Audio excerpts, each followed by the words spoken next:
Il y a 5 ans, il était encore conseiller financier dans une banque.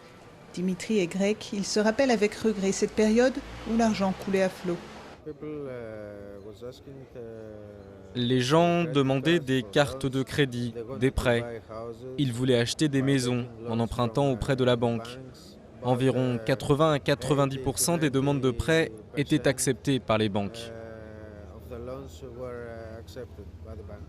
Mais depuis 2-3 ans, les vents ont tourné. Pour les commerçants, le changement est brutal.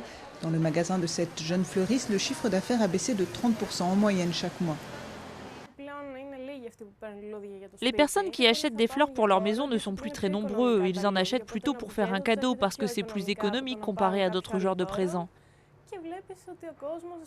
Et on voit que les gens ont du mal à mettre la main à la poche. En fait, ils regardent, il y a des bouquets qui leur plaisent, ils disent que c'est beau, mais ils réfléchissent et au final, ils choisissent ce qui vient de moins cher. Car avec un chômage croissant, un plan d'austérité brutal et les coupes salariales entrées en vigueur ces derniers mois, la classe moyenne grecque a vu son pouvoir d'achat diminuer de 8% environ d'après la Banque de Grèce. Reconverti en chauffeur de taxi, Dimitri gagne désormais 1 500 € par mois, une douche froide pour ce quarantenaire habitué à l'argent facile. J'ai dû me mettre à gérer mon argent avec seulement la moitié de ce que je gagnais un an auparavant. Pour Pénélope, qui peine à toucher 800 € par mois, la solution c'est d'habiter chez ses parents. À 25 ans, elle aimerait bien s'installer avec son compagnon, mais par les temps qui courent, la décision a été remise à plus tard.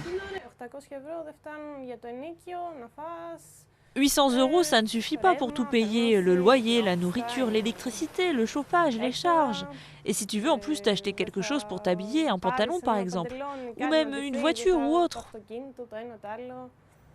Solidarité familiale et petit boulot d'appoint, pour Pénélope et Dimitri, comme pour beaucoup de leurs compatriotes, c'est la débrouille qui leur permet de traverser la crise, en espérant qu'un jour, peut-être, la dette abyssale du pays sera épongée.